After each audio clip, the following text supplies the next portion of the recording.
Hi, everybody. Today is Tuesday, March 4th, 2025, and our friend Scott Ritter is back with us. Welcome back, Scott. Thanks for having me. Let's get started with the latest news on the new policy or the new attitude of Donald Trump. Trump has halted all military aid to Ukraine. And is that part of some sort of bargaining with Zelensky? How do you find it? What do you think? I mean, it's obvious. Look, let's parse this down into very simple arguments. Donald Trump recognizes that the conflict that's ongoing in Ukraine, which is a little more than a proxy conflict between the West, which includes the United States, NATO, European Union, um, using Ukraine as the proxy, and Russia, that this conflict could lead to World War III and a nuclear war. That's the end of all life on the planet. And I think sometimes people lose track of that when they talk about this, especially the people that fly the Ukrainian flag next to their name on their social media accounts as though they're somehow morally superior to everybody else. This isn't about them playing, social media games and posturing and all that. This is about life and death of the entire world. And I don't know about you, but I'm not willing to commit suicide on behalf of Ukraine, especially Ukraine as it's currently configured. This horrific, odious ideology of Stepan Bandera, which has taken over. It's not a democracy. They don't represent freedom. They don't represent anything other than corruption, death, and destruction.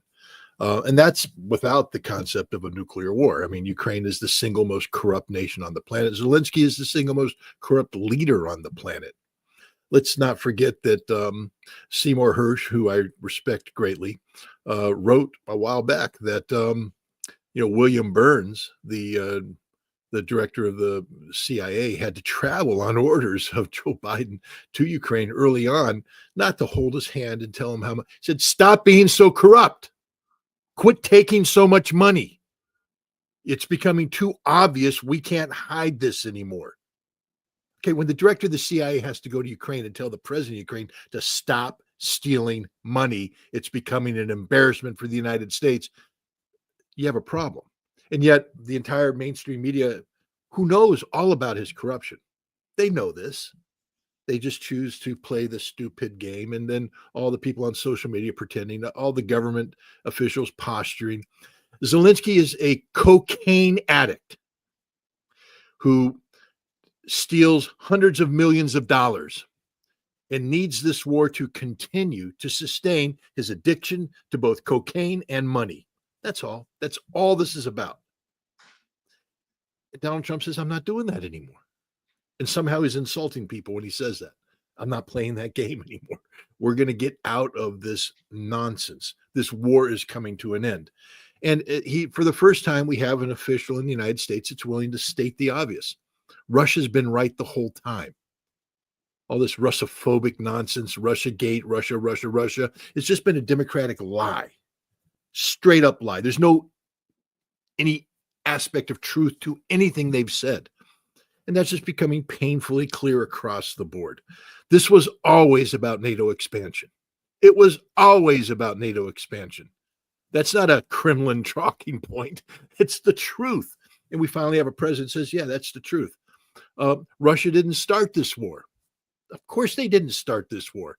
Everybody knows they didn't start this war. But now I have a president that says that's the truth. And if you operate with that as your foundational point of view, which is reality-based, fact-based, the only option available is to shut this thing down. Shut it down. But it's not just about shutting down Ukraine. See, I think people are missing the larger picture here.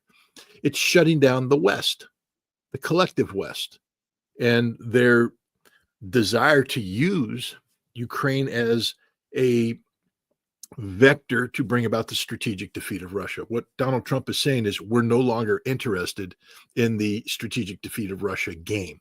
And he's backed that up with things. He stopped, U.S. Cyber Command has been ordered to stop all offensive operations targeting Russia because Trump is trying to send the signal, we don't view you as the enemy anymore. See, anything that's going to move forward from this has to be predicated on the basis that the decades-old policy of singling out Russia for elimination, for destruction, is over. That America's not playing it, but America can't. America has to get the West to stop as well. And so what's happening with this shutting down of Ukraine's of the military aid, it's attached to a larger problem of Ukraine and NATO and the European Union. I just want to, again, remind people, because sometimes people tend to forget these things, even though they're right in their face. You do know, and JD Vance brought this up in the White House meeting, that Zelensky campaigned on behalf of the Biden administration to lead up to the November election, that he went on a campaign trip. He got, he went up to Scranton, had some artillery shells autographed in a very disgusting manner by the governor of Pennsylvania, a Democrat. And he actively advocated for the victory of the Biden administration, basically saying that Donald Trump was a threat. I don't know if you know anything about Donald Trump, but he has an ego, he has thin skin, and he's vindictive as hell, and his memory's like an elephant. You think he's going to forget that? The West may have forgotten that. The media may have ignored it. Donald Trump hasn't forgotten that, as obvious as made obvious by JD Vance's bringing it up. But it wasn't just that. After his November election, Zelensky, NATO, the European Union all conspired with the Biden administration to Trump-proof their policies. That's straight up saying that they are conspiring against the president of the United States. Even though Biden was the president, we know who was going to be president. We know what their policies are. So if you're trying to Trump-proof it, you're saying that you're advocating in direct opposition to the policy direction that Donald Trump wants to take America. In short, you've become the enemy of America. So now that we've simplified it, Zelensky is the enemy of America. Ukraine is the enemy of America. Great Britain is the enemy of America. Keir Starmer is the enemy of America. France, Macron, they are the enemy of America. Europe is the enemy of America. NATO is the enemy of America. So now let's take a look at what Trump is doing here. The UK, as part of their Trump proofing, entered a secret deal with Ukraine, basically where Ukraine turned over their mineral rights to the United Kingdom in exchange for 100 years of security guarantees.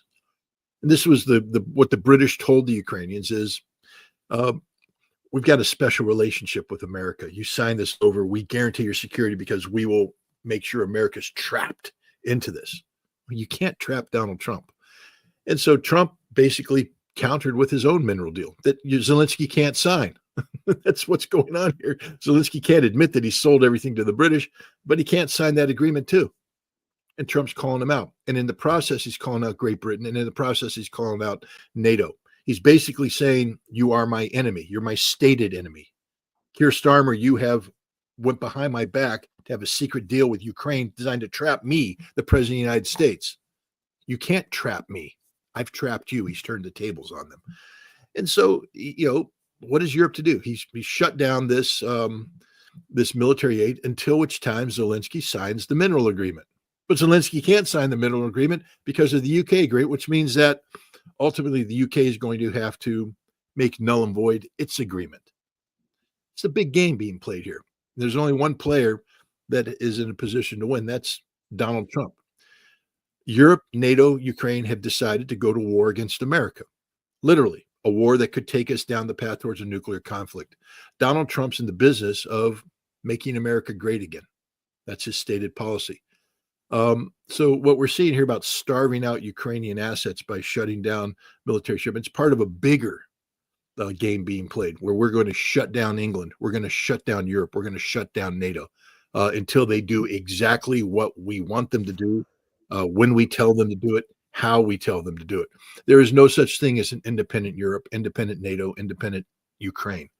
Everybody works for us, and they will obey our orders or they will be destroyed in the process.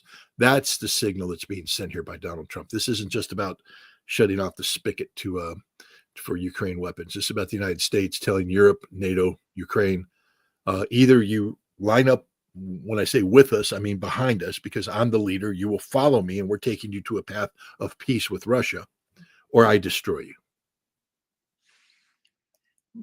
Do you think that because right after the meeting between Zelensky and Stormer, it seems that the pressure coming from Washington to the United Kingdom made them to decide to convince Zelensky to, as he mentioned yesterday, there was a report on the meeting between Zelensky and Stormer that Zelensky during that meeting said that we are far, far away from reaching a deal. Today we learned that the British media reporting the opposite, that Zelensky is totally prepared to negotiate on what Donald Trump is putting on the table. How do you see the way that they have, from yesterday to today, they have decided to change their mind? And I don't know what has happened between the British government and Zelensky. I just told you what happened. They've been called out. They've been caught out. This isn't about just Ukraine. This is about the British government realizing that they are throwing away a special relationship, that Donald Trump is going to shut them down instantly. You can't bribe Trump with a meeting to, a state visit to the king. I mean, okay, you're Donald Trump. Keir Starmer comes and says, here's an envelope. It's so special. It's from the king. The king wants to invite you for a state visit. It's really a unique honor. And then the stinky, smelly cocaine addict leaves the White House, goes there and gets an audience with the king. Cheapens it. What is the king? He is a prostitute for Keir Starmer. Keir Starmer farms him out. Hey, I need you to impress Trump. Go have, you're going to go meet with Trump and all that. So, so the king now has to do that. But I don't think that meeting is going to happen. I can't speak for Donald Trump, but I don't imagine Donald Trump's going to take sloppy seconds from Zelensky. All right. Zelensky went and the king basically prostituted himself out. Said, oh, you need me to meet with literally a cocaine addict who is corrupt as the day is long, who is a disgusting individual. And the king had to meet with this person because Keir Starmer wanted to send a political signal. All Keir Starmer did is prove that the king's a whore. Said, I'm sorry, Great Britain, but you allowed Keir Starmer to prostitute out your king. The king's a whore. And you think the president of the United States is going to go and meet with this whore after he's dirtied himself with the cocaine addict? No. And so the English are desperate. They blew it. And now Keir Starmer's stuck with the fact that he has a secret 100-year deal with Zelensky that's going to have to be canceled. That's going to be humiliating for him. But what do they got? Nothing. We're going to put boots on the ground, planes in the air. Well, I can't do it without America's help. And America said, you don't got our help. The French, we're going to be there for you, but we're not. Italy finally got smart and said, no, we're not even playing this stupid game. The Poles, we're not playing this stupid game. Europe's falling apart. There is no European unity. That was the beauty of that meeting. I love the fact that they at least were honest enough to keep the Baltic states out of there because they're nothing. It's high time Europe just shut them down, literally, and just say, no, you're done. We don't want to hear your yapping anymore. We're not going to let you drag us into this war. Poland's getting the big picture. Oh, wait a minute. If this all goes south, all those American troops on our soil are going to leave. Yes, they are. And they're going to leave no matter what. You think we're going to keep American troops in Poland once we have peace with Russia? No, we're not. The Baltics will be abandoned. It will all be abandoned. Europe's just coming to grips with the fact that this entire enterprise that they bought into, which is supposed to be led by the United States, that there's in fact a revolution taking place in America today, a fundamental revolution that redefines how America operates internally and how we deal with the world. Many people didn't believe it was right. We're not one of these countries that when we come in and we take over, we take the ancient regime to the town square with the guillotine and off with their heads. Maybe we should. Because what's happening right now is the Democrats are making phone calls and telling people, don't worry about this. We have the establishment. We have established practices. This is just a temporary glitch in America. We'll be back. No, you won't. By the time this is done, there will be a significant number of those Democrats frog marched off to prison where they belong. The corruption that's being exposed is manifest. It's exposing America as maybe one of the most corrupt nations on the planet on how we operated. Trump's taking that whole system down, for better or for worse. There's people out there that hate him because he's using Elon Musk. Who the hell did you want him to use? the inspector generals, the ones that came up through the establishment and controlled by the Democrats. And they're supposed to investigate that which they're really there to protect. No, you have to decapitate, remove them. You bring in Elon Musk and the outsiders and say, because Elon Musk doesn't care. There's no sacred cows for him. He's not coming and saying, well, I have to protect this because, this person needs the money, and I have to protect this because I made a deal with this person. I have to protect this. No, he's coming and saying, if it doesn't make sense, get rid of it. And it's hurting a lot of people, I admit, but that's one of the things the Democrats have done over the years. I mean, I love it when people go, you're hurting veterans. Just because you're a veteran doesn't mean you have guaranteed job security in the federal government in a job position that's simply there to sustain corruption. I'm sorry. Get a real job. If the government wants to employ you, then there has to be a real job there that makes real sense. Because a lot of these jobs are just about moving paper, stamping paper, and sustaining bureaucratic inefficiencies. And so that's what Elon Musk is doing, but the Democrats hate that. That's so bad. You can't do that. There's no precedent. Guys, it's a revolution. There's not meant to be precedent. It's meant to be precedent setting. And that's what's happening here. The Democrats are trying to tell the Europeans to hang on, but there's nothing to hang on to. And they're starting to realize it. One by one, the European countries are starting to go, holy cow, we're a 1 month into a 4-year term. And ain't nothing stopping this guy. This guy's just coming at us, coming at us, coming at us. It's not like at the end of the term where you go, all we have to do is hold on for 6 more months. Then there's an election. The election cycle takes over. Things calm down. He's 1 month in to a 4-year term where he says, I'm taking the whole thing down. And he's going to take the whole thing down. And that's what's happening here. It's just basically we have a bunch of crying taking place as people realize that, the corruption that sustained them, empowered them, defined them for the past several decades is being done away with, both here in the United States and abroad. We had huge repercussions in the United States in the mainstream media after the meeting between Donald Trump and Zelensky. And here is what JD Vance pointed out in his interview with Sean Hannity on Fox News. And he's talking about the differences they're having with the Biden administration in terms of dealing with Ukraine. When you would talk to the Biden administration officials in private, it's another example of a terrible situation the Biden admin left the Trump administration. When you ask them what's the plan, okay, we're going to spend tens of billions of dollars, hundreds of billions of dollars in Ukraine. What is your plan? And they would honestly tell you, well, we're just going to send them weapons for as long as we can and hope eventually they can turn the tide. Hope is not a strategy. Throwing money and ammunition at a terrible conflict, that is not a strategy. The only guy in town with a strategy is the President of the United States, and everybody needs to follow his lead. What scares me is Zelensky, when he says it's going to go on for years. Yeah.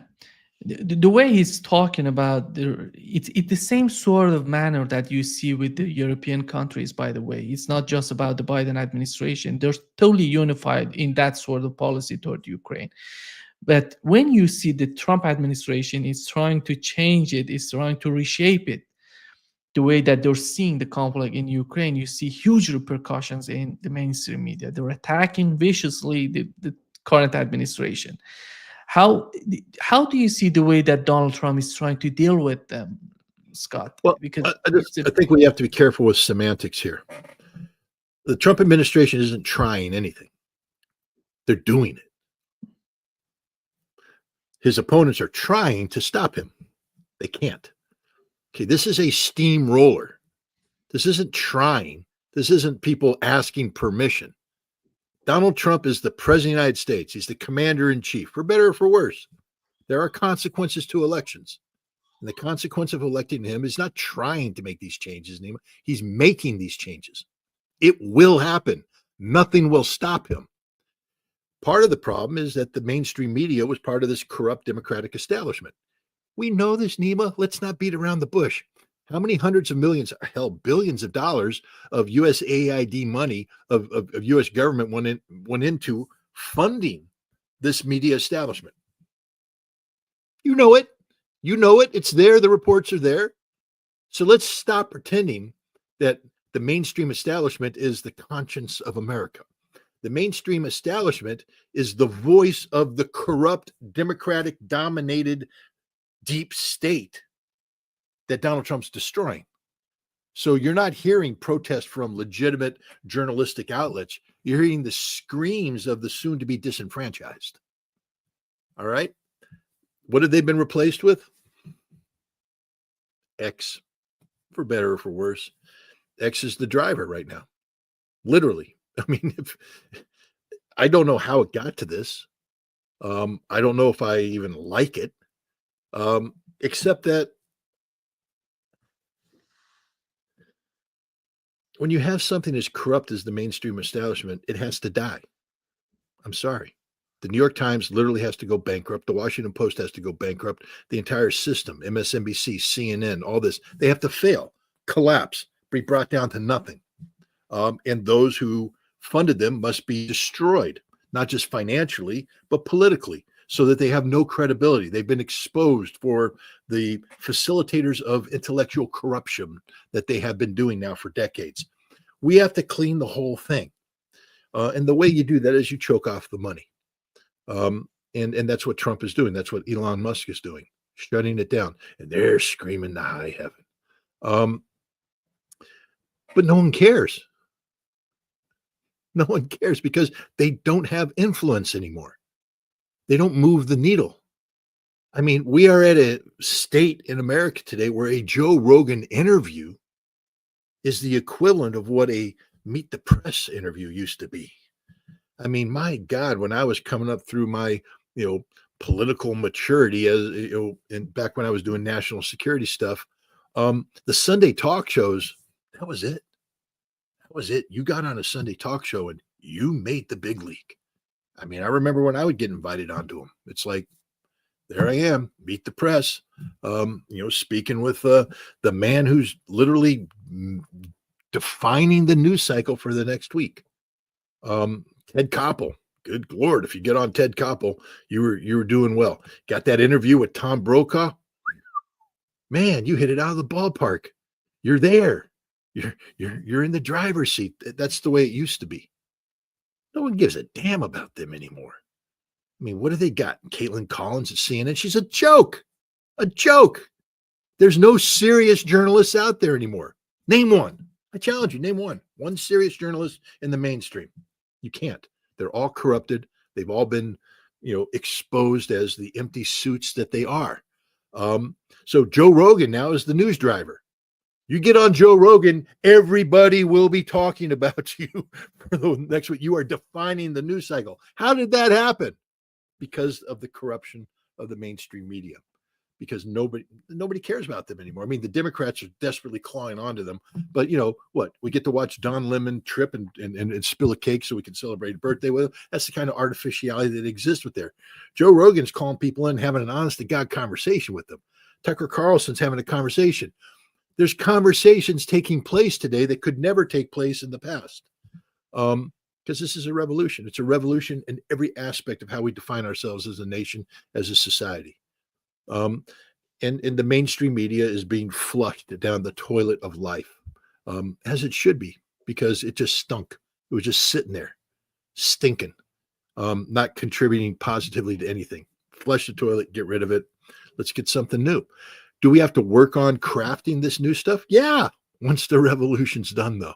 Right now, we're in a revolutionary period, so I'm sick and tired of people complaining about this, that, and the other thing. It ain't supposed to be pretty. It's supposed to be revolutionary. We're 1 month into it. Wait till we're 6 months into it. It's going to get ugly. I don't know what the president's going to say tonight, but I would imagine that he's going to say things similar to what I'm saying right now. Buckle up, because it's going to get serious. We are changing the direction of this country, and we have to, because this country is going straight to hell. I don't know how many times I have to tell people, had Kamala Harris won this election, we'd be midway to a thermonuclear war right now that would have happened by the summer of 2025, and we'd all be dead. Because that's a sickness of the Biden approach, sickness of her approach, the sickness of the establishment. The whole thing, Nima, is a Ponzi scheme. The way the American system worked was a Ponzi scheme predicated on the absolute necessity to have chaos and anarchy, to have conflict in the world that justified the defense-centric spending of America. The military-industrial congressional complex that Dwight D. Eisenhower warned about was alive and well, living and thriving. But it's a Ponzi scheme. It's never about to achieve stability. It's always about the next scam to get people to invest money up. And eventually, your crises bring you to a culminating point at the top, which is nuclear war, because there's nowhere else to go. That's where we were. We were at the tip of the Ponzi scheme. And thank God Donald Trump came in and went, no, I'm not doing that anymore. Screw it. Bam. Knocked the whole thing down. And it's going to be a beautiful thing to watch that Ponzi scheme collapse. I'm sorry for the people who are going to lose their jobs. I'm sorry for the suffering they have. But you know what? You bought into a system, unquestioningly, that was going to lead us all down the path of hell. And so therefore, I'm not sorry. You're healthy. Go find new work. Find something constructive in society. But, maybe you shouldn't have been a government employee, because what was that? Government employee sitting at a desk doing what? Did you really ask what you were doing? Did you really ask what you were trying to accomplish? My daughter went to Georgetown University. She just graduated last May with a master's degree in Southern Caucasus affairs. Good degree to have, in theory. All of her classmates, without exception, were either military foreign area officers or State Department, people, or maybe other government agencies pretending to be State Department people. We never know. But most of them were from the National Endowment for Democracy, USAID, or the derivatives thereof. U.S. government programs, funded programs that were in Georgia, the Republic of Georgia, trying to collapse a government, literally trying to collapse the government of Georgia Dream and impose an American-driven solution to a Georgian problem. They knew it. They all knew what they were doing.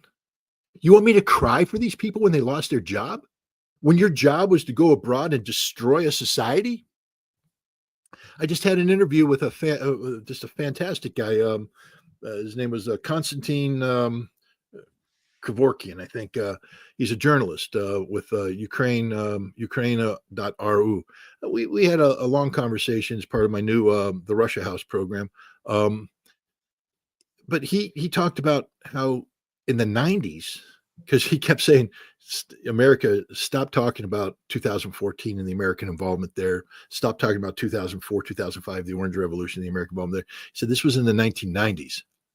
In the 1990s, he was part of the group of Ukrainians that were being lured in by USAID, taken on these junkets into the United States, where they would go to the White House, go to the Pentagon, get the briefings, and they were being coordinated by the American Ukrainian diaspora, the Banderists, working with the United States to inject the Banderist ideology back into Ukraine. For what purpose?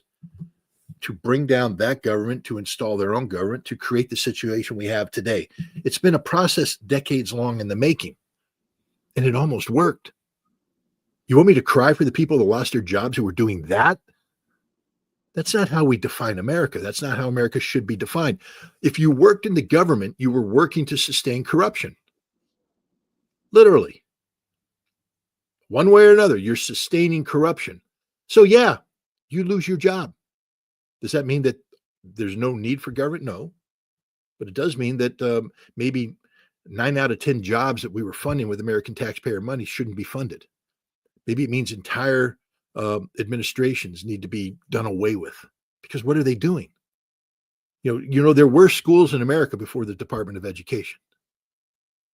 So the Department of Education doesn't actually equate to better educated Americans. In fact, since the Department of Education's come in, the quality of education in America has plummeted dramatically. Now, I'm not saying there's a cause-effect relationship. I am saying that obviously that's not the solution. So then you have to ask yourself, why is the Department of Education there? What are they accomplishing? Why are we spending this money on it? Well, maybe it's part of an establishment designed to take control, to manipulate, to sustain, to enrich. We're finding out that a lot of this money went down to the wives of people who headed up a non-governmental organization to teach, Afghan women, the benefits of erotic art or something like that. Literally, there's something like that taking place. Millions of dollars being allocated, but they can't go to Afghanistan because it's shut down, but they still receive the money. Every year the check goes out. It's deposited and nobody asks any question. What's happening? And then you find out that this organization, just one person, the wife of somebody who has a 70% overhead. So you give her $1 million, she puts $700,000 in her pocket, she sits back and does nothing. That is the entire way the system works. It's time to bring it to an end. And that's what's happening here. This corruption is from the bottom to the top. And the mainstream media was disguising it because they were part of the corruption. Every single one of them. At some point in time, they forgot what it meant to be a journalist. And they started becoming a slave of corporate interests. And corporate interests are part of the corruption because they work hand in glove. When I was with NBC News, I remember I worked with, they had a correspondent in the White House. I can't remember, Claire Shipman maybe. And every Sunday, these people would gather in the White House to get a briefing from the National Security Advisor, who at that time was Sandy Berger. And it would be off the record. So they would say an unnamed White House official. But the purpose of the briefing that time was for the White House to set the tone of the news cycle for the week. So the National Security Advisor comes out and throws stories out there. And then those stories get picked up, covered, and then on Monday they get a bigger story, a follow-up story on Wednesday. By Friday, talk about it. And then on next Sunday, they're doing the wrap-up on the Sunday talk shows. And then Sandy Berger holds another briefing. And that way the government controls the news cycle. And at that time, this was right in the aftermath of Operation Desert Fox, the whole case that the United States was making about WMD. And I said, hey, I can get you to expose Sandy Berger as a liar in 3 questions. You just have to ask the questions in sequence, and he'll be exposed as a liar. And they did. At the end of the 3rd question, he stopped Shipman. He said, I know that Scott Ritter works for NBC News, and I know he's responsible for these questions. If you ever use Scott Ritter again, you'll be kicked out of this pool. And when it was reported back to me, I was like, boom, we just got Sandy Berger, because of course, freedom of the press is the most important thing in America. My God, NBC is going to lead the charge. We're taking down the Clinton White House. Boom, boom, boom. I was fired the next week. Fired the next week. And that's when I knew that the media was never about telling the truth, never about honesty. It was always about the hand in glove relationship they had with the U.S. government and corporate money. That's the way it is, man. So you keep bringing up the mainstream media. Nima, stop. They don't matter. They really don't. I mean, who cares? No one cares. No one's watching it. This show might get more views than half the shows you see on mainstream media nowadays. So, you're the news maker. What kind of corporate money you taking, Nima? What kind of corruption you fronting for? Scott, when we see the situation that Donald Trump is in and the way that he received the problem of Ukraine, and he's playing with a losing hand. He doesn't have any sort of option in Ukraine in terms of what's going on in Ukraine. He wants to, let's assume that what he has to do, continue as JD Vance was talking about the Biden administration, just continuing the conflict without having a strategic sort of mind toward the conflict. And you don't know what would happen in the future. Just continue the conflict in just hoping that Russia would weaken, that we're going to win, we're going to defeat Russia. This is one way. The other way that the Trump administration, in my view, is doing is that building a foundation soil or compacting the foundation soil for a new building of security structure for Europe, and that Europe would benefit. The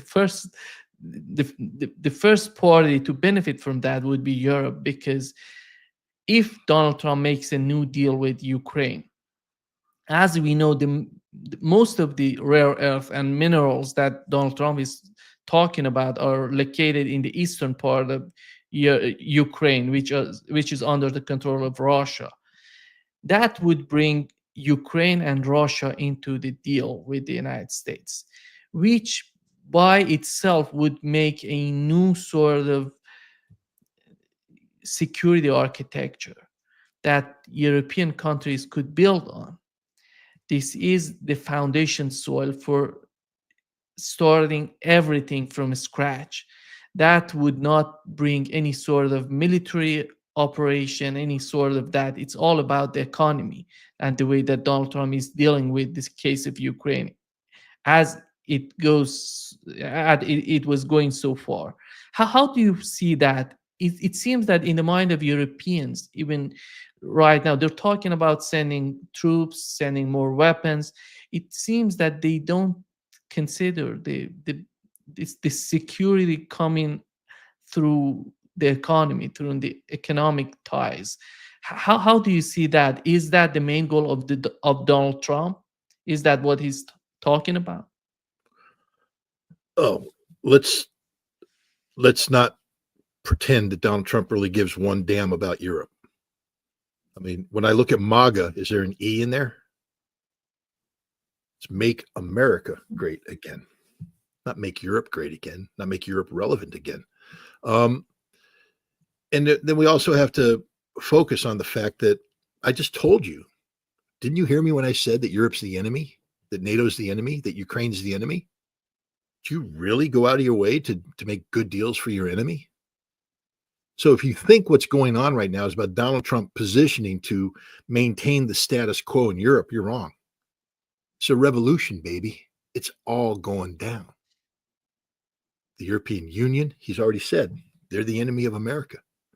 NATO, we're not going to fund that stuff anymore. We're out of there. Ukraine, goodbye, Zelensky. He's not going to enter a deal to help salvage Ukraine and help salvage Europe.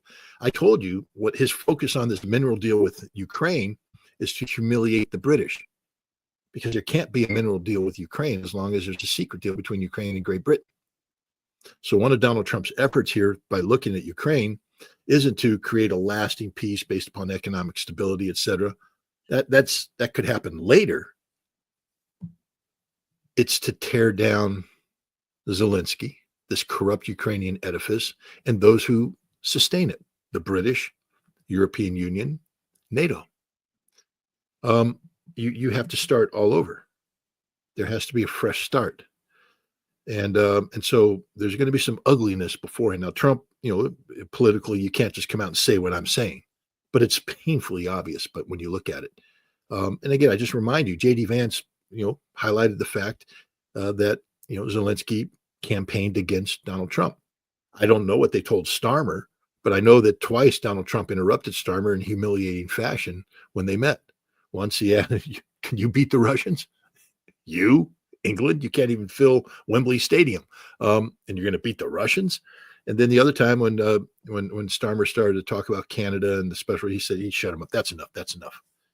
Trump wasn't going to listen to any of that garbage, because we don't care about these people. Macron, I'd love to have been privy to some of this stuff, because Trump basically, Macron came in, Macron left, and nothing happened. No agreements, no nothing. And NATO sees the writing on the wall. Look at the panic in Poland right now, because Poland's looking around going, he's going to pull out of NATO. The first step is he's going to pull the troops out of the Baltics. Then he's going to pull troops out of Germany. Well, what's he going to do with the troops in Poland? How's he going to sustain it? Because the last time I checked, Polish sustainability went through the port of Hamburg. That's in Germany. The Poles are in a panic right now, because they need Fifth Corps forward. They need that brigade. They need that division of American troops that's allocated to Poland. They built their whole military system around that. And if Trump pulls the plug, as he's going to do, one of the underreported stories is that the United States has shut down Alexandroupolis, I think it was, the port in Greece that we use to transit all of our equipment into the southern flank of NATO, to Romania, to Bulgaria. When every time we did the exercises there, that was the port that we went into, and we shut it down. Why?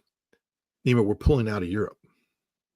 We're pulling out of Europe, and when we leave Europe, we have to leave a Europe that is stable. Now we come back to sort of the premise of what you were saying. Trump is looking for economic relations because economic relations engender stability. And in order to continue and sustain economic relations, you have to have stability, political, economic stability. The approach taken by the Europeans, this military approach, if your security guarantee is premised on military, all that guarantees is that there will be war, future war. And so Trump is tearing down the edifice that insists that there needs to be military forces involved in security arrangements and re-educating Europe on the reality that no, it will be about the economy, stupid. The most important mineral deal is the one that he's going to sign with Russia. Because the Ukrainian one, we can't put a figure on it, 350 billion, 500 billion, 100 billion, we don't know. The Russians, they know, over $7 trillion.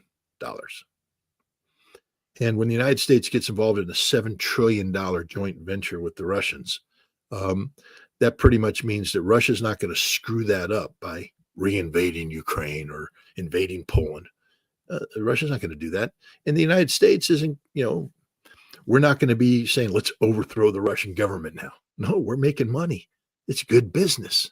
And that's the direction we're going. And with Europe, we've got to get them. Look, Trump, there's movement. I don't know if it's going to reach manifestation yet, but there's movement to get the United States to buy controlling interests in the destroyed Nord Stream pipelines to get that back up and running so that when gas comes in, which is essential for European economic recovery, it just isn't going to happen without Russian gas. That's a truism.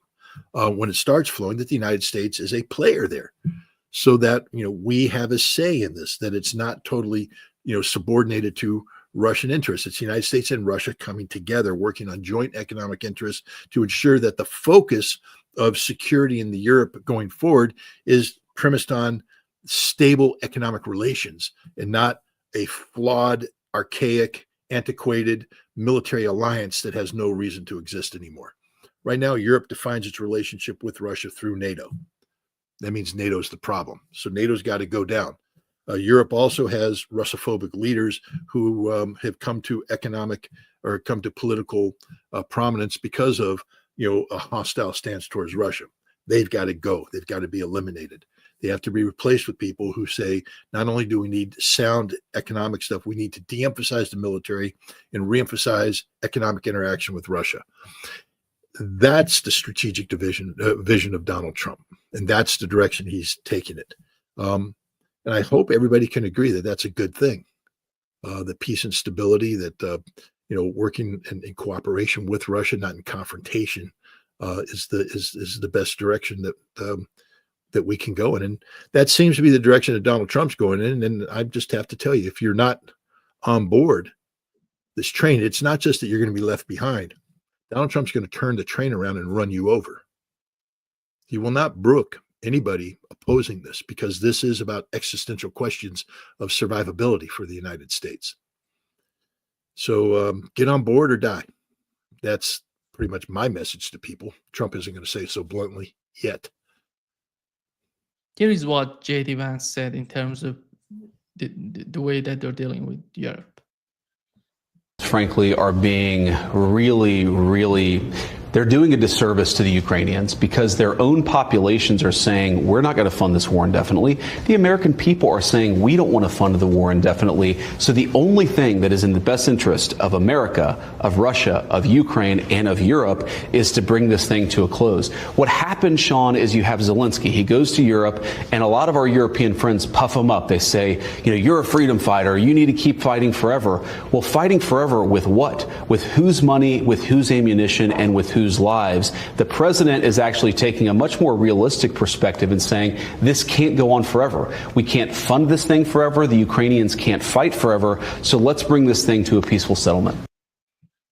By the way, they're talking about the Europeans. They're talking about the way that they can support Ukraine is so much limited, and for a short period of time they can support Ukraine. That's not possible. That's not a viable choice for Europeans.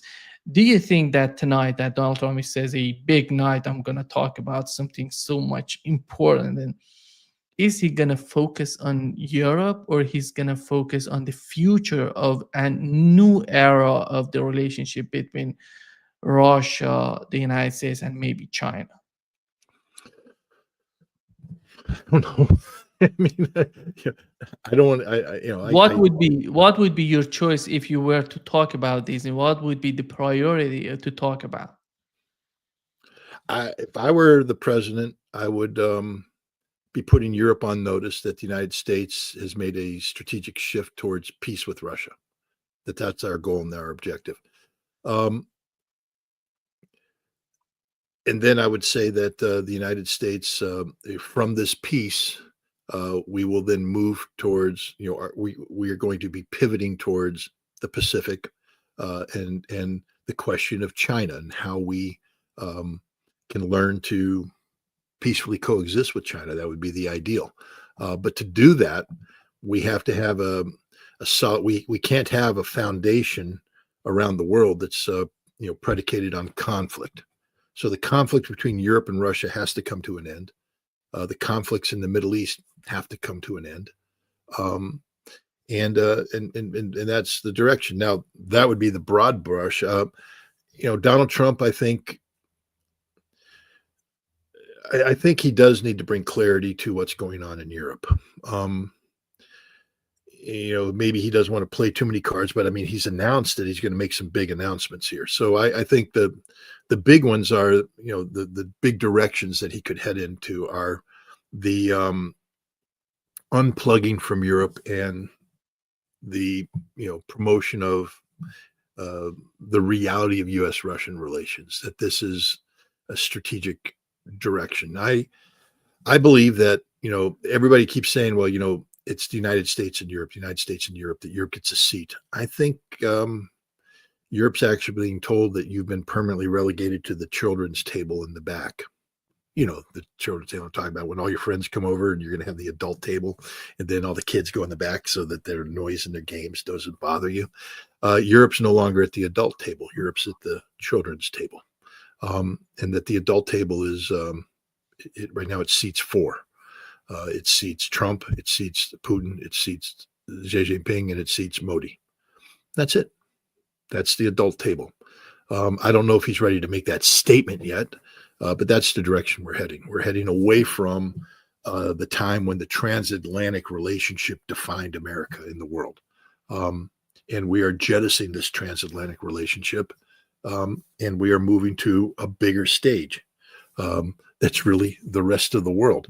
I loved it. I saw somebody, maybe it was Tusk, the Polish president, I can't believe that 500 million people are looking to 300 million people to help them defend themselves against 140 million people, meaning 500 million, the population of Europe, and 300 million, that's America, and 140 million is Russia. And that's his focus.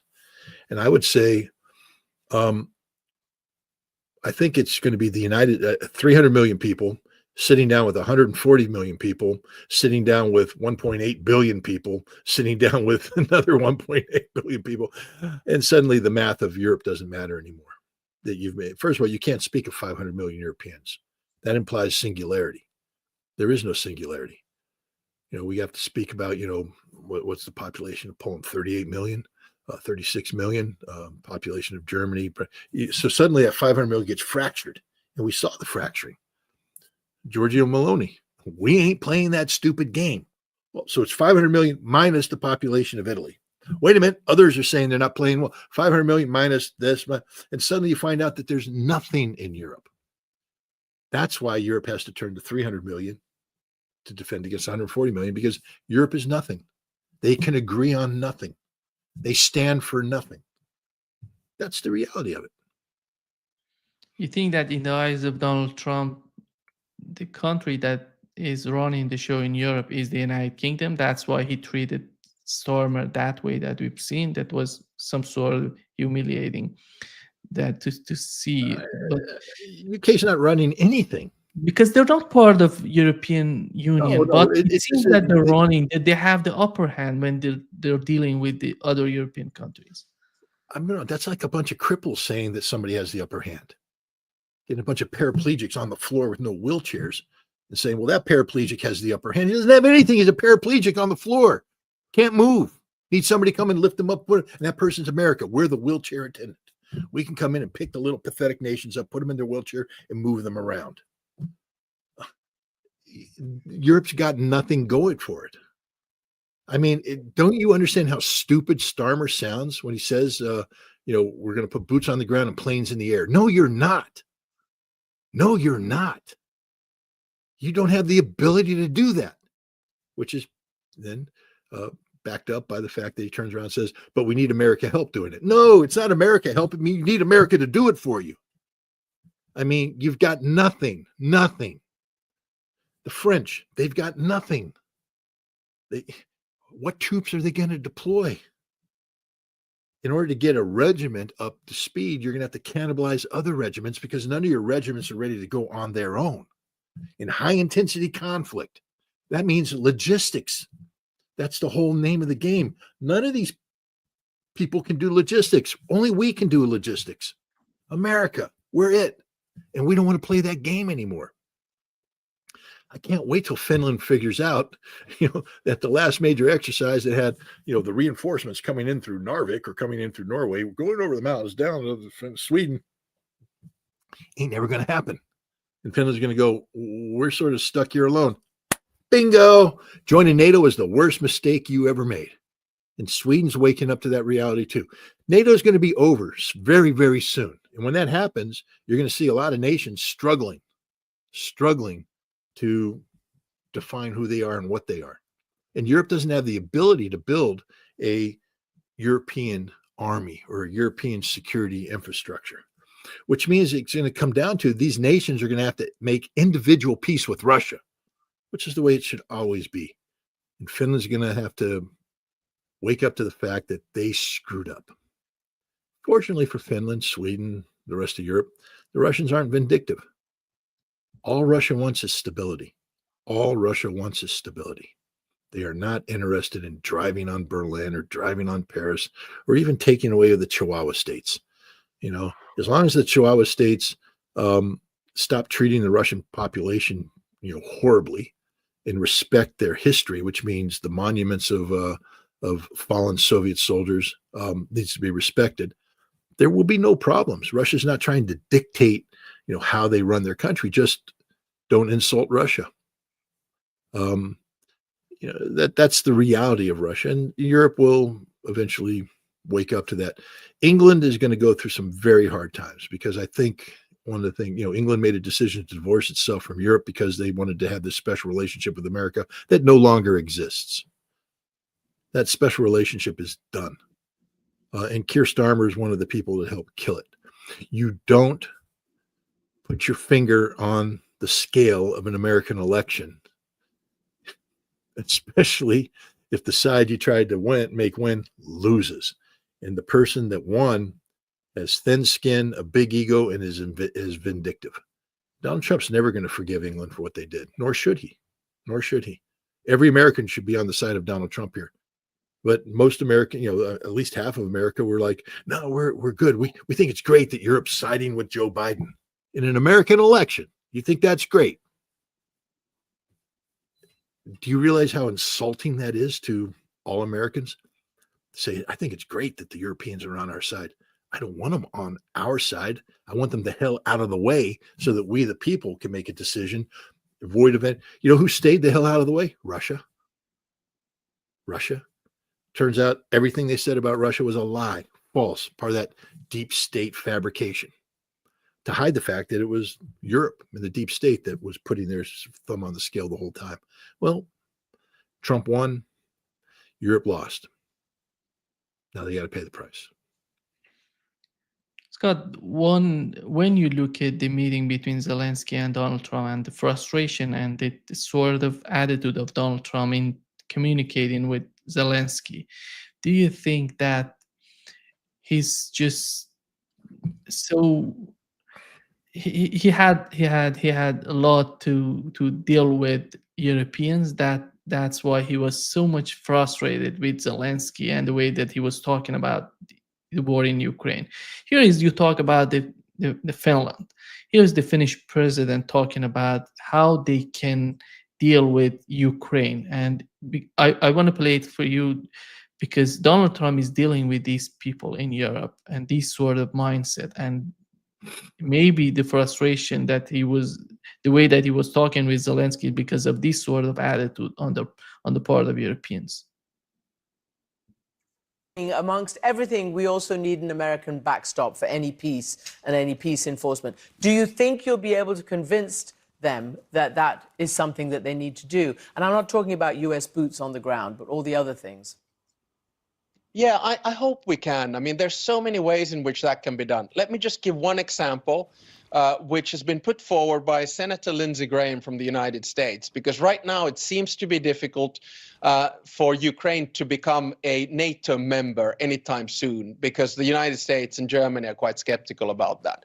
So why don't we instead give them a de facto NATO membership, which basically means that when the negotiations end and we have a peace settlement, a part of it all is to say that if Russia ever breaks that settlement or breaks the ceasefire, attacks Ukraine again, Ukraine becomes automatically a member of NATO. I think that is a strong enough backstop.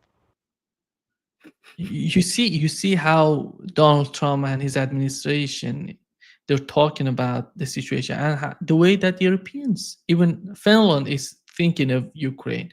Totally different sort of mindset. One part is all about economy, the other part all about military. And you think that the Trump administration listened to that? Do you think anybody in the Trump administration woke up and said, "Damn, we're having these people to just put pressure on Trump," by the way. That doesn't put pressure on Trump at all. Literally, that doesn't put pressure on Trump at all. The Finnish president putting pressure on Donald Trump. Listen to what you're saying. That man doesn't move the needle at all.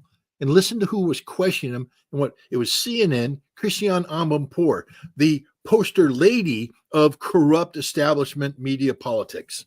So she was there talking to the most ineffective, irrelevant European politician imaginable. Trump doesn't even know who his name is. Trump doesn't wake up in the morning and go, "Oh, I wonder what the hell the Finnish president's thinking today. Holy cow. JD Vance, come in here, man. You got to hold my hand. Hold my hand, JD. It's bad. The Finnish president said something about a de facto NATO. What does that mean, de facto NATO membership? JD, help me out. Marco Rubio, come in. We got to have a little seance here, guys. We got to help ourselves because the Finnish president wants de facto NATO membership." No one cares. No one's listening to what he says. It will never be brought up. That's how irrelevant he is. This is Christine Amanpour and CNN scratching for their moment, but it's not a moment because no one cares. Trump's playing a completely different game. What does this guy think he is? You know, that he sits there and says that's like me. I don't know. I'm going to go to the Miami. I always wanted to play football for the Miami Dolphins. Never could. Never good enough.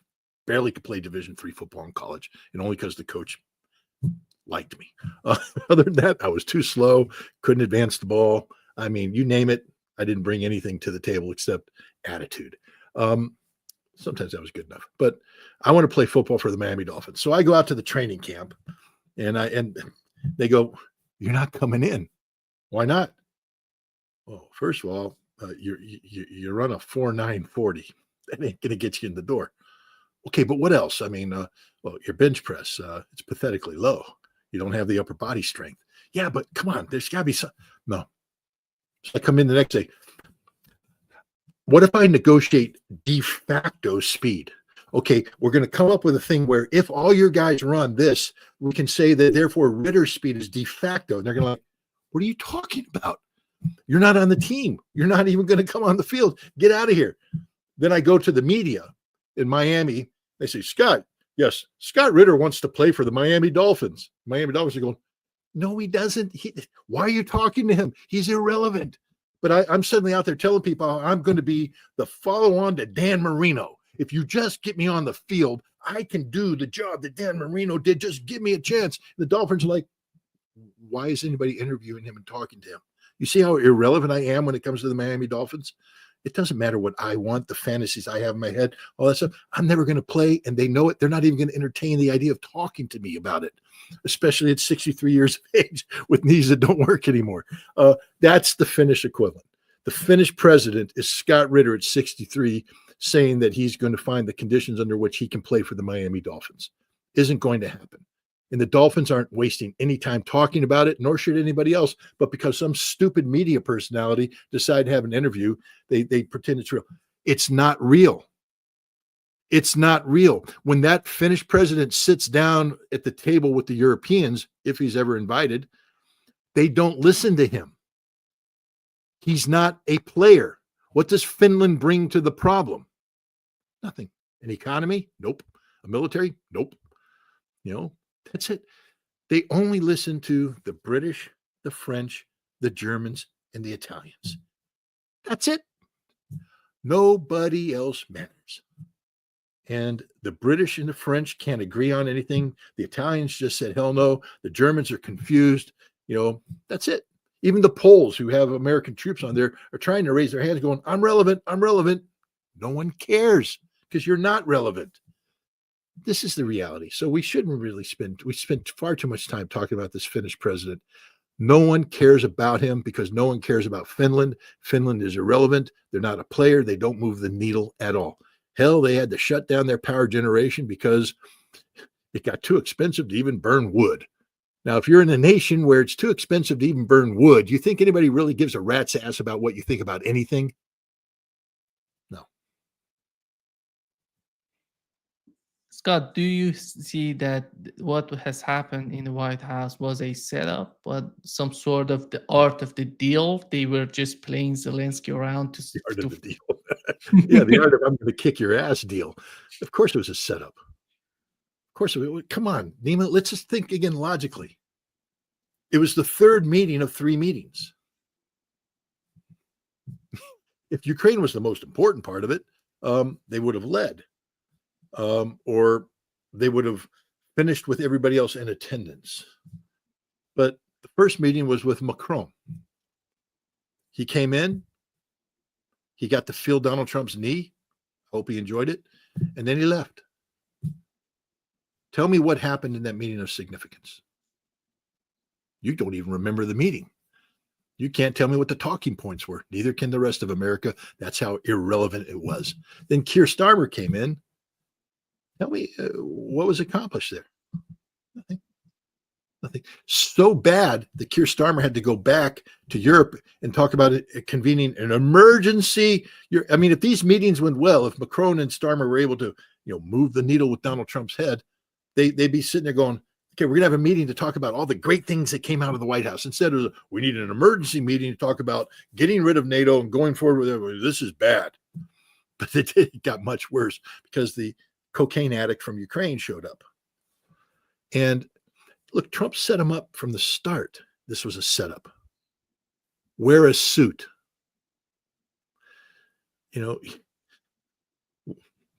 Why impose that on him? Wear a suit because they knew he wasn't going to wear a suit. They knew he couldn't wear a suit.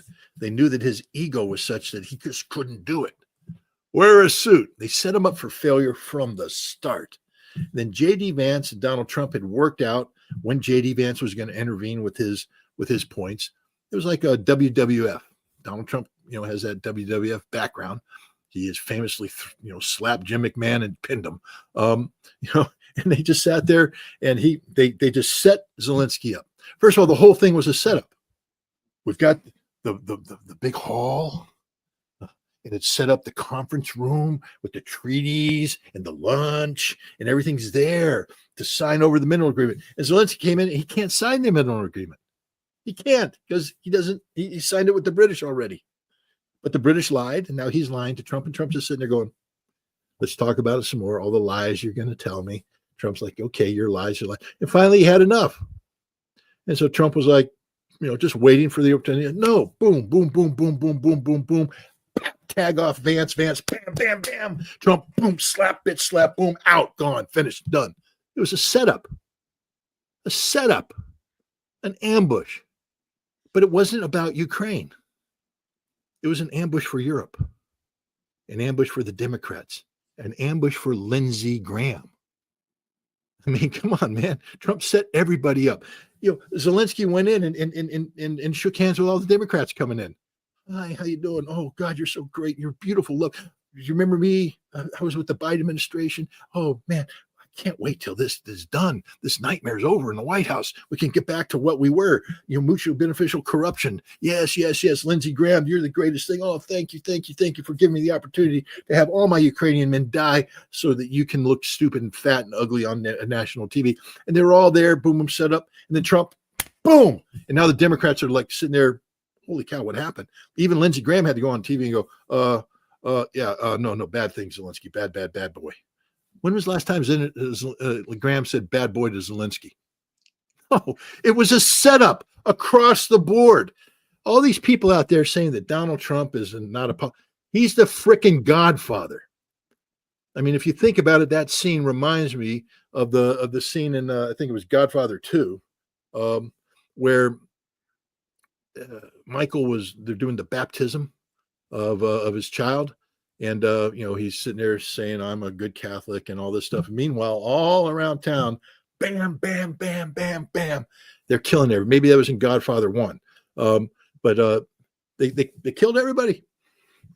That's what happened at the White House. Everybody got killed politically. There only one winner came out of that White House. His name was Donald Trump. JD Vance gets a good second place. Elevated his potential, but that's it. Nobody else won. Only Donald Trump. Everybody else lost. This was the Godfather massacre, and that's how you have to start viewing Donald Trump. You have to come in. You have to kiss his ring, or else you're screwed.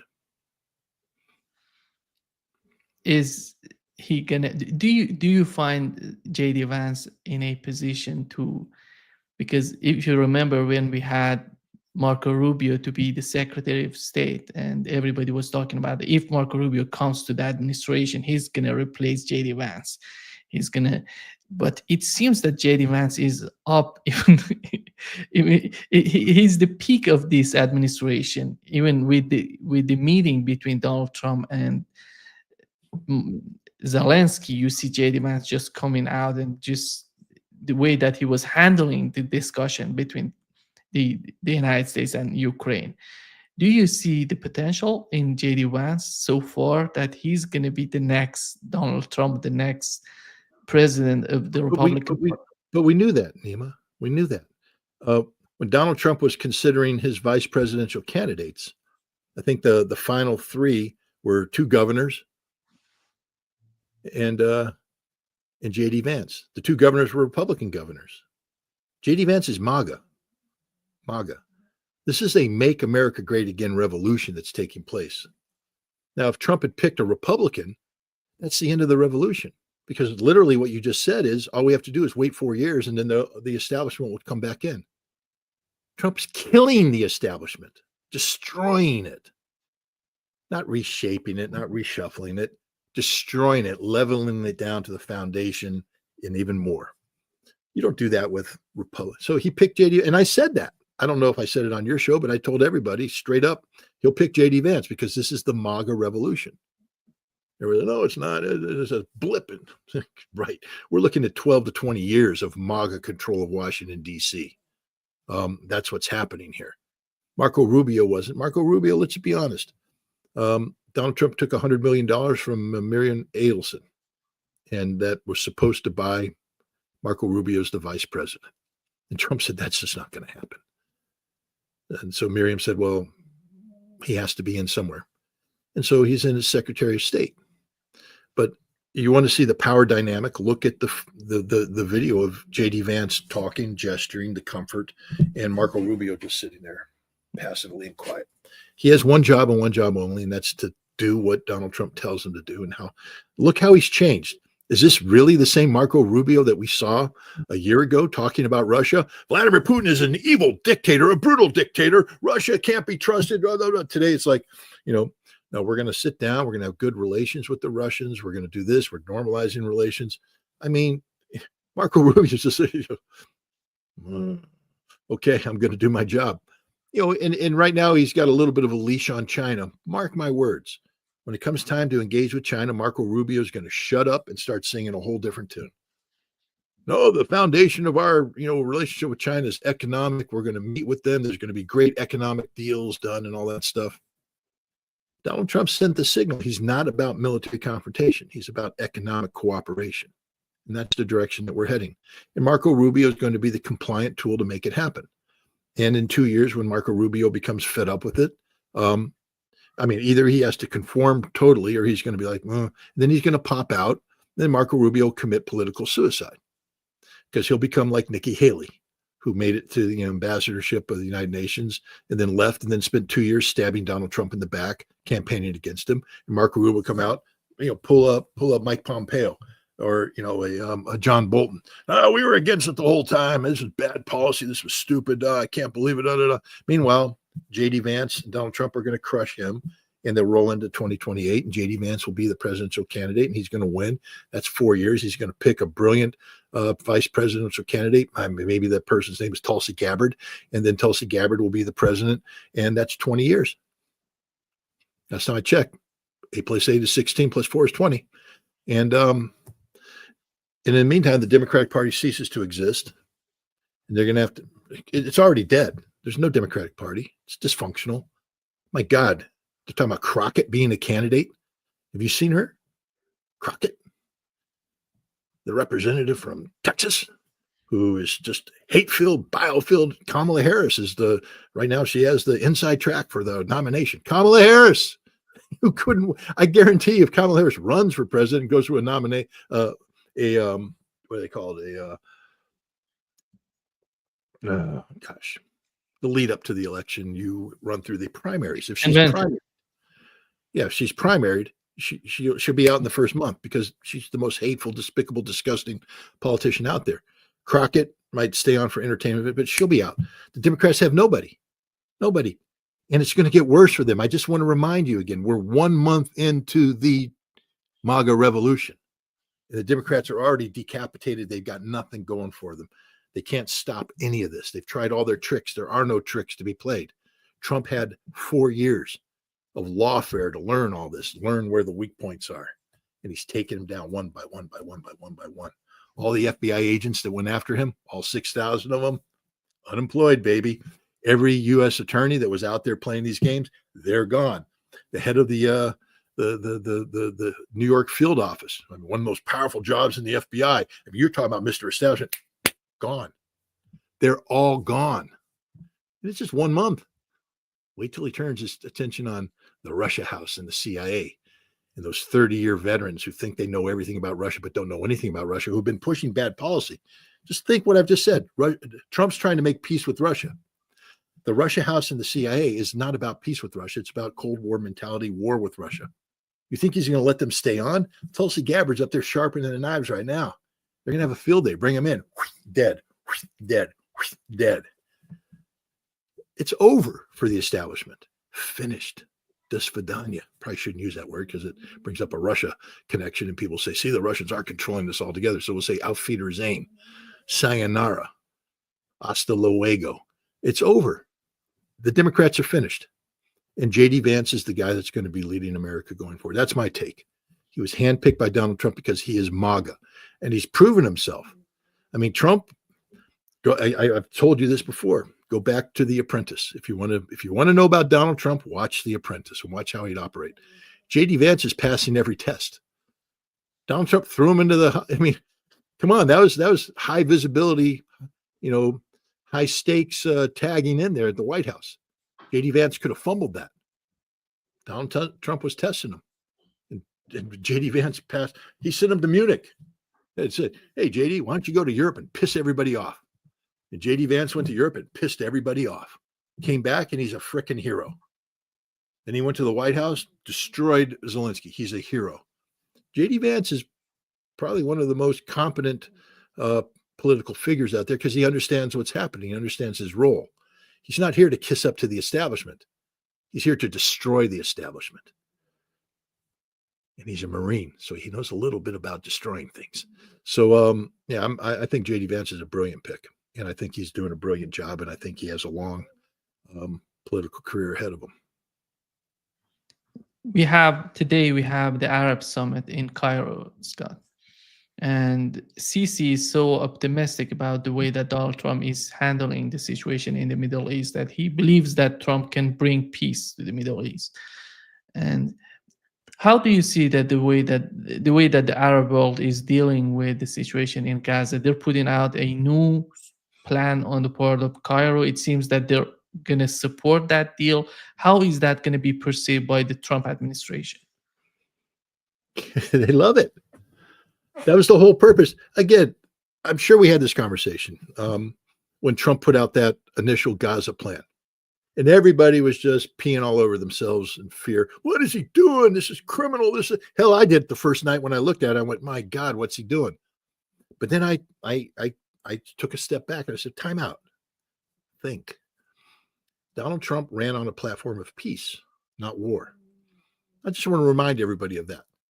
Donald Trump ran on a platform of peace, not war. So if you think he's going to just willy-nilly go off and have a major war in the Middle East, you're higher than a kite. Isn't going to happen. But he inherited one of the most difficult problem sets imaginable. Nobody has come up with a solution to the Middle East. One of the reasons is because the damn Arabs don't do a damn thing except talk and oppose and all this stuff. So Trump said, I'm changing the paradigm. First of all, again, I want to remind you what role, you know who's not at the Arab League summit in Cairo? Now, we could play the Jeopardy theme music, but, Israel. You know who's not a player in Gaza at all right now? Israel. Donald Trump took him off the map. When he put his proposal out there, he said, this is about America buying Gaza, America running this. So he took Israel off the map. And then what he was looking for was a counter proposal. And the counter proposal came from Sisi and the king of Jordan. They said, no. We will commit to building Gaza and we'll keep the Palestinian population there. And Marco Rubio immediately came out and said, we're listening. The president put out a proposal, and now we have a counter proposal. His exact words. That's what I said all along. This is what's happening. But, now they have to put meat to the bone. And so they're meeting in Cairo, and the idea is to make this happen. And what's happening here, let's just think about this for a second. Gaza will be rebuilt from the ground up. It will become a viable Palestinian homeland, not a concentration camp, not a refugee camp. They're not building a refugee camp. They're building a nation for the Palestinian people, a state for the Palestinian people. I think politically we'll find out that the leadership will not be called Hamas, but it will be heavily influenced by Hamas because that's the reality of it. And we see the structures in place for that. The Russians have already taken the lead to take 14 separate factions, turn them into a singularity. The Chinese picked up and ran with it. Russia, China, the United States, that's the big three. Now the Arabs coming in funding it. Let's also look what's happening. West Bank. What's the difference between West Bank and Gaza, besides obvious geographic? In Gaza, Hamas and the Palestinians stood up and fought the Israelis to a standstill in 15 months and kicked their ass. Oh, Scott, you're exaggerating. I don't know. The Israeli army just put out a report that said October 7th, the Israelis got their asses kicked by Hamas, a major Hamas victory. You know who said that the day that it happened? Me, because it's the truth. Hamas won this war. There will be a Palestinian state. There will be a two-state solution, and that state will be called Gaza. The West Bank, I'm sorry, Palestine. You allowed Abu Mazen to become the head of the Palestinian administration, the most corrupt man in Palestine. There's nothing to fight for, and nobody's fighting for it. I know I'm not happy with what happened in Jenin and all that, but the reality is that the West Bank is going to be whittled down by the Israelis into nothing. And it needs to happen because the Palestinian Authority isn't worth defending. Now, if the Palestinians want to rise up and fight a second big battle in Gaza, in West Bank, equivalent to what happened in Gaza, and fight the Israelis to a standstill and earn the right to have a Palestinian state as part that comprises the West Bank, do it. But they're not willing to do that. And so what's going to happen is that the West Bank is going to be carved up, and there might be some little fiefdoms, their little Zulu lands, to use the South African apartheid thing. But the big player is going to be Gaza, rebuilt, reimagined as a Palestinian state. Did you hear what I just said? For all the people out there saying Donald Trump is a Zionist and Donald Trump's this, Donald Trump, da, da, da, da, I just told you that Donald Trump is the only damn leader that's actually created a momentum for a two-state solution. Now, it may not be the two-state solution that people envision, but I'm just telling you right now, if you think that Palestinian Authority was ever going to get you to a two-state solution, you're higher than a kite. They were created to avoid it. They work for the Israelis. They literally work for the Israelis. So stop factoring in the West Bank. It's politically dead right now. They haven't earned a seat at the table. Hamas and the citizens of Gaza who fought for 15 months, fought to a standstill, they earned a seat at the table. And Trump has created, for the first time, an American president that's created a template that could lead to a genuine Palestinian state in Gaza. It's not a concentration camp. It's not a refugee camp. It's a standalone state, rebuilt from the ground up with viable, I mean, look, they can tap into that, to the gas off their shore, tap that in. They have peaceful relationships with the Israelis. That gas can be part of a greater, gas development project that feeds in, money is derived to them. They can build their airport. They can have airplanes land. They have a port, ships come in. My God. And yet, no, the second I say, you're kissing Donald Trump's butt, you're a Zionist, you're this, screw you. I mean, nobody has a plan. Nobody has a plan. And if your plan is supporting and embracing the Palestinian Authority, then that's no plan at all. It's not going to happen. The Cairo summit is the Arab world waking up to the fact that they have to do something to change this paradigm. And I think that's what they're doing. They're putting flesh to the bone of a counter proposal. And we have Donald Trump to thank, because if he hadn't put that ridiculous proposal on the table, we wouldn't be where we are today. The other thing that Russians were talking about, it seems that the scheme on the part of the United States and Russia is much broader than what we've seen so far. Russians right now are talking about they are totally prepared to facilitate the negotiations between the United States and Iran. This would be a huge step if they would be able to make it for a long run. And how do you see that? Do you see that would be achievable? Yeah, there's no other option. What are the other options? True Promise 3? That just guarantees that Iran will be destroyed. This isn't the Biden administration. This is the Trump administration. They don't want war, but if Iran provokes a war by attacking Israel with massive military barrages, then the United States will take Iran off the map. Now, we'll pay a price in the Middle East, oil infrastructure, et cetera, but no, Russia understands this. Look at the security agreement that Russia set up. The Russians are the smartest people out there, just so you know that. They think strategically. That security agreement had Russia building nuclear power plants in Iran and providing the nuclear fuel for it. Why? It de-emphasizes Iran's need for an indigenous nuclear fuel manufacturing base, which now creates the opportunity for Iran to negotiate it away as part of an eventual deal with the United States. Now, Iran's going through some interesting political times right now, where there's a purge taking place of the liberal faction, and the president appears to be isolated. But I just think this is a knee-jerk reaction by the conservatives. But the reality is, and the supreme leader will, I think, already recognize there can be no war with Israel. There can be no war with Israel. That's just not the route. And the Russians are saying that. So what the Russians are saying is, hey, Trump, now that we built this trust on Ukraine, trust us. We can help you here too. That'd be a tough thing for Russia to sell if the Ukraine conflict was still going on. But now we're developing firm diplomatic relations between Russia across the entire spectrum. And I can guarantee you that the Russian Iran desk and the American Iran desk are going to be talking about how we can get this thing on the path. And why is it going to work? Because Donald Trump doesn't want a war. I don't know how many times I have to say that to people. He doesn't want a war. He wants peace. And he's willing to do what's necessary to achieve that peace. And by the way, I've never heard, Scott, that Iran wants to attack Israel just for the sake of attacking Israel and defeating Israel. The problem is in Gaza. If we can come up It's with none of some Iran's business. I'm yeah, just but being frank here. It's none of Iran's business. So if Iran wants to say that we're going to attack Israel because of Gaza, that's because Iran wants to attack. no. They're not attacking. They're not saying that they want to attack Israel because of Gaza. They're saying that because of what's going on in Gaza, these sort of direct attacks between Iran and Israel is happening because of the tensions that are outcome of the what's going on in Gaza. I'm not talking about these two countries. When you look at they're not at their border, at the border of each other.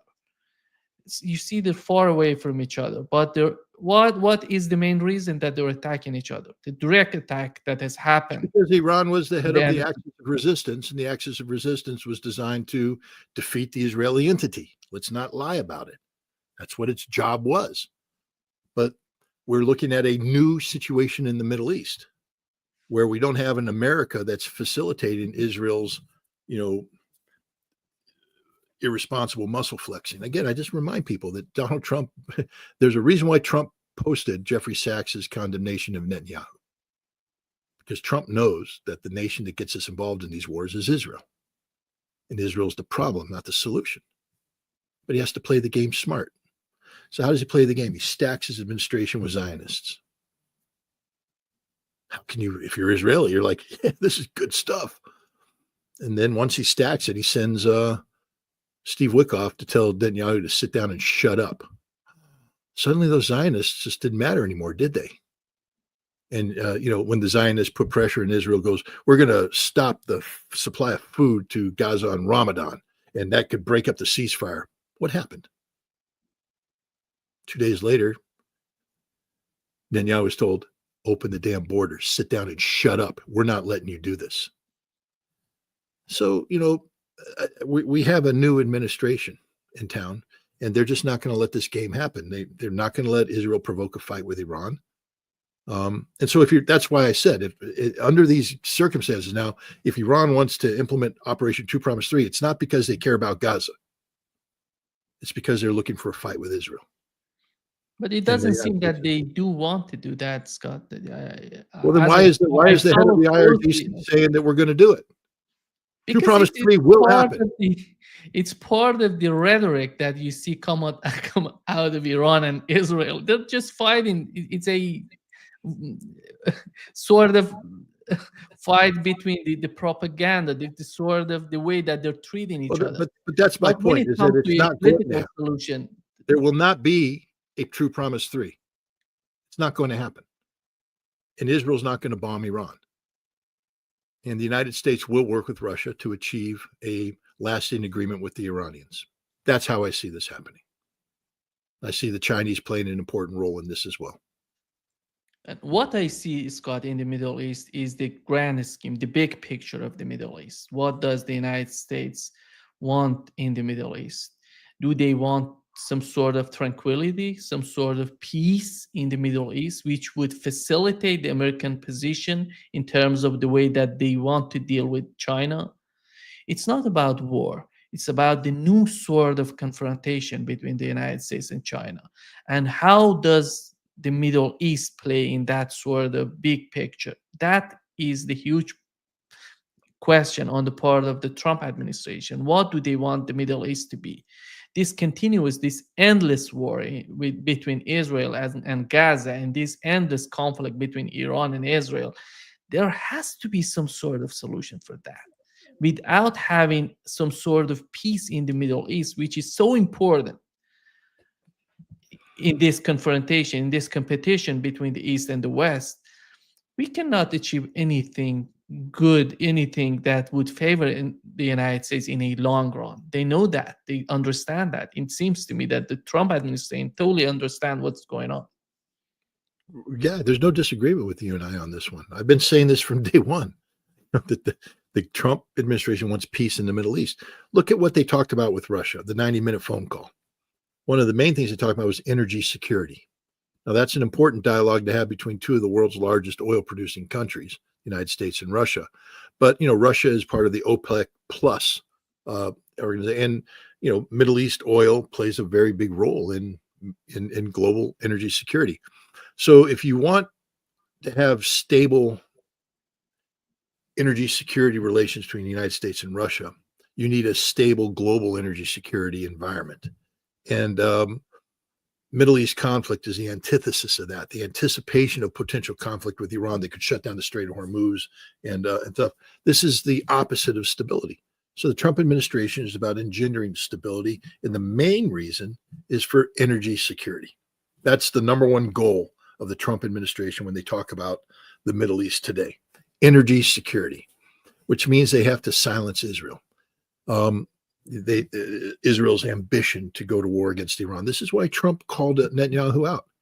And he said, you're not going to take us down another war with Iran. You already did that in Iraq. You did that elsewhere. We're not letting you do it again.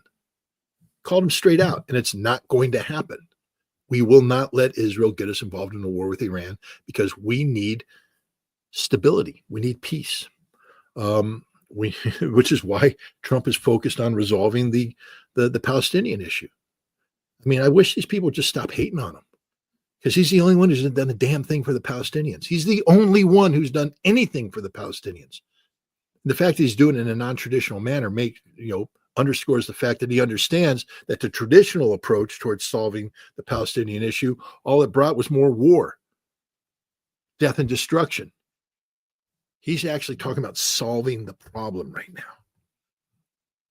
So, I agree with you. He's looking for stability in the Middle East. And I also think that, I think that, let's again, just template this. What's the solution for Europe and Russia? The de-emphasis of conflict and the emphasis on economic issues. What appears to be his way of resolving the Middle East, a de-emphasis on the military, an emphasis on the economic issues. Energy security is, of course, a big economic issue. So now, having done that, we flip over to Taiwan or to China. And what you're supposed to expect now that Donald Trump's solution is war? No, it's going to be an economic solution. An economic solution, not economic warfare. Economic warfare doesn't solve anything. It's going to be an economic solution premised on the de-emphasis of the military and the emphasis on how we can work together. And this is where you're going to see, I think I talked about it earlier, the big four. You're going to see Trump meeting with Putin, meeting with Xi, meeting with Modi, the big four. And that BRICS, far from being dead, is going to become one of the most relevant forums for the United States. Not that we're going to become a BRICS member, but that we're going to work with BRICS as opposed against BRICS, that we're going to redefine our focus in the world on the global South, not on the transatlantic relationship, not on World War II era Pacific relationships. We're not going to let North Korea and South Korea define our military posture in the Pacific. We're not going to let Japan define that either. We're going to seek peace. We're going to seek the settlement. Trump has said he wants to bring up denuclearization of North Korea again. That's one of his goals and objectives. He's not doing this because he's looking for a war with China. He's doing this because he's looking for peace and stability with China. It's a more difficult question because China comes in with a very strong hand. People have talked about his approach towards Russia being one of seeking to put a wedge between Russia and China. I think it's the exact opposite. I think Trump knows that Putin has Xi's ear, and that what Trump is going to do is go to Putin and say, "Come on, man, tell Xi he's got to work with me. We're trying to look. I proved that I'm willing. Hell, I brought NATO down. I did everything to create stability. I need the Chinese to trust me as well. I need some good faith effort on the part of China, not to feel threatened by it. I am not the Biden administration. I'm not the old Trump administration. This is revolutionary Trump." And I think that's the direction he's heading with Russia, not to divide China and Russia, but actually to use Russia to help China and America become better, economic collaborators. And this has to include India, because you can't isolate India. India is very afraid of American-Chinese collaboration of that sort because it would isolate. So I think BRICS is a perfect forum where these sensitivities have already been addressed. There's balances being done. And I think you're going to see the United States working with China, Russia and India to make the global South an ally of America, not the adversary of America. This is the strategic direction I see the United States heading in. It's more than a 4-year program, I can tell you that much. And so to have any success of this, Trump has to convince the world, the Russians, the Chinese, that A, he will be consistent in his 4 years, and B, he is creating a domestic political imperative in the United States where whoever replaces him will sustain this trajectory. Because it doesn't work to talk about all these sweeping changes only 4 years from now, to have Trump go down, Biden-type Democrats come back in and return it. That no one's going to do business. So one of the reasons why Trump is so vociferous on this revolution, domestic revolution, it's imperative for his global vision that he convinces the world that the vampire is dead. The stake is through the heart. It ain't ever rising up again. And that MAGA will be the movement that defines America for the next 12 to 20 years. And that gives all these nations a window to say, okay, we can work with America and we can solidify a new world order, so to speak, so that when the post-MAGA movement comes in, because America will be great already, so you don't have to make it great again. If maybe it would be called "We Made America Great," but that movement won't be seeking to change this. It'll be seeking to sustain it. This will become the new international rules-based order, except it's not going to be an international rules-based order. It's going to be something bigger and better, but that will become the foundation of our national security strategy, similar to what Biden said the international rules-based order is the foundation. Well, Trump's killing that. We're going to redefine something so that America, Democrat, Republican, MAGA, or whatever the hell the Democrats end up calling themselves, they say sustaining this is essential. Whereas, and this could define our relationship with the world for the next 80 to 100 years, just like the transatlantic relationship defined our relationship with the world from the end of the Second World until today. Things change. Nothing's forever. Who knows what the world's going to be in 100 years? But it'd be nice, at least projecting forward, that we're not projecting forward 100 years, held down by the anchor of an 80-year-old relationship, the transatlantic relationship, that's just about war. That has to end. That has to be finished. And we have to move on. And I think Trump, he doesn't get the credit that he deserves. I think he has a vision. I think his vision is it is predicated on America being great again, but it's also a realistic vision about the state of the world. I mean, my God, when were we going to hear an American president say straight up, NATO expansion caused the conflict in Ukraine and that Russia isn't the threat, Europe's the threat? That's the truth. But if you're married to a transatlantic relationship that defies logic, you lie to sustain that. Biden lied to sustain that. Trump isn't lying. He's telling the truth. That implies that he's willing to be realistic and pragmatic about America's relationship with the rest of the world. Yeah. Thank you so much, Scott, for being with us today. Great pleasure as always. Thanks for having me. My pleasure as always.